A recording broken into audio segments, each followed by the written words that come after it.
Welcome. This week we're going over lessons 129 through 132. Y'all, you know how close we are to being done with the level? Pretty exciting. We have 2 more actual lessons, and then we get into reviews and assessments. So before we get started, let's go see what materials are needed for this week. You'll need your tangrams, the geoboard, the geometry reflector, a goniometer. This is a new item. We'll talk more about it when we get to the lesson. Tiles, the place value cards, the dry erase board, the part whole circle set, the abacus, your math journal, the math card game book, as well as the basic number card deck and the corners cards. Lesson 129, tangrams and geoboard figures. This lesson is mainly to review quadrilaterals, different kinds, as well as introduce the term trapezoid. In the section of quadrilaterals, that's a big word. If your child doesn't remember what the word is, you can remind them that quad means 4 and lateral means sides. So it's a figure that has 4 sides. Then they're going to use the tangrams as well as their geoboards. You're going to give them something that they need to make. They'll choose items from their tangrams and then they'll mimic it on the geoboard, just like it shows in the lesson. Numbers 4 and 5 are geared towards the trapezoid. There's 2 different ways you can make a trapezoid, and it shows. One, it has a right angle, and the other, it doesn't. Then on the geoboard, if you turn it around, it's got a circle on the back, and you're going to use this side for this next section. The end of this lesson ends with symmetrical designs. So they're going to use either their tangrams or the geoboard. It's up to them. Have them make a design, make sure it's symmetrical, and then they can use the geometry reflector to check. Lesson 130, introducing angles. This is an enrichment, which means it's optional. This is something you could do now, or you can wait and do it later. Maybe you're saving up the enrichment lessons to do through your break. Maybe you just want to wait and do it at the end. Maybe you don't want to do them at all. You have some choices. Personally, I think you should do all the enrichment lessons, but I don't think you need to do them when they're scheduled. It's up to you. But they really are neat lessons. This one is about introducing angles, and it calls for the goniometer. I know that's an odd name, right? This is a goniometer. It opens up and measures angles, but just know if you're opening it up, there's a good chance, well, of course, it's not going to break on me now. Oh, there we go. It's very normal when you're using it up in the air like this for it to break apart like that. Just know it's not broken.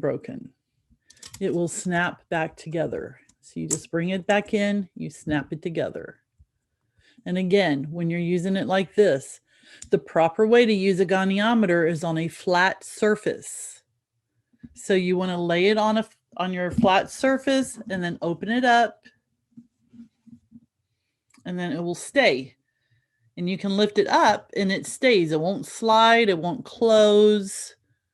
But if you start messing around with it, which children will do, just know it may come apart, but it's not broken. Now, one of the things that's really nice in this lesson is that you don't have to read the angles, because let me show you in here. They're really not easy to read. But you don't have to worry about that right now. So that's a good thing. They're just going to use goniometers to measure for right angles. So one of the things you're using is the tangram. And I already opened this up on a flat surface, but you can see how it fits right inside, showing a right angle. They also do this with the tiles. Then it takes the tangram and it measures this angle. So I just lower it. I moved it while it was laying flat, and you can see it fits in. That is really all this lesson is about. So it's a good lesson. It's easy. I think it's a fairly easy lesson, but it is an enrichment lesson, which means you don't have to do it unless you want to. Lesson 131, number and operations in base 10 review. So we are getting into the beginning of the end. This is the beginning of the reviews and assessments for level B. So the next 8 lessons, that's all it is. These are things that your child has been doing throughout the year. They're not learning anything new. We're just reviewing. The first day is review, then you give the assessment. Now, if you want to do all the review up front, pick out all the review lessons, do that, and then just give them the assessment at the end, that is an option. It's going to really depend on your child. My children do better doing a review and then the assessment and then the review and the assessment. But that's the beauty of homeschooling, right? We get to work with our children. Some children would prefer it doing all the review first and then doing the assessment. As you go through this review, look at the teacher's explanation. It's letting you know where you can find the lesson. Meaning, if your child struggles with this, you can go back and go through the lesson with them. And when you go back to the lesson, you don't have to do the whole lesson. You just have to find the part that focuses on this concept.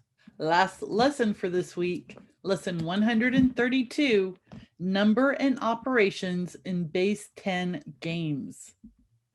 Yeah, this whole assessment is nothing but games. There are there's 5 games here to play. 3 of the games are games that you would play with your child. 2 of the games are solitaire. However, you do need to kind of watch so you can assess what your child's doing. You don't have to play all these games in one day. Remember, you have that 5th day. So you could play 1 or 2 of the games with them and then assign the solitaire game. And then the next day, you play 1 or 2 of the games with them and assign the other solitaire game. You know your schedule. You know which day would work better for the games. So you decide how you want to do it. These games are games your child has played, but these are some of different varieties. The Can You Find game, you're using the place value cards. And basically, you're just going to call out numbers and they're going to find them with the place value cards. The Go to the Dump with 15s game is just like Go to the Dump, where you match to find 10. But this time you're going to play to match to find 15. You will only use the cards from the card deck 5 through 10. The Addition War game also uses the cards 5 through 10 out of the deck. So that's nice. The Corners exercise game is a solitaire. They'll take 12 of the Corners cards. It's their choice. They could just pick 12 randomly. They want to put these together to find the highest possible score. I would have them do this at least twice. That way they could try it again to see if they could find a better way to get a higher score. Then we end with a short chain solitaire game, which is found on A47. We played this game before. We also have this on our blog and we have a video of it.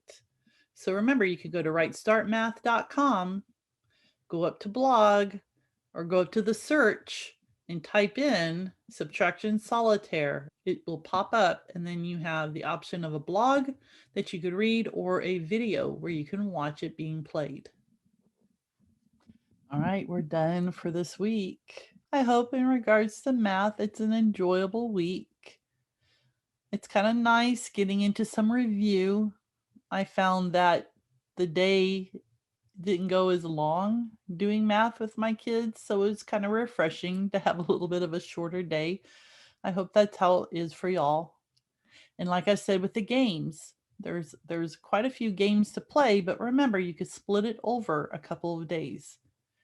And knowing that you have to play these games, you could even play it on the day where you have that enrichment. If you end up doing the enrichment, I don't think it's going to take very long. You could play one of these games then, or maybe you don't do the enrichment at all. So then it gives you a little bit more time to go through and play these games. You guys decide what you want to do. Join me next week as we go over lessons 133 through 136. Until then.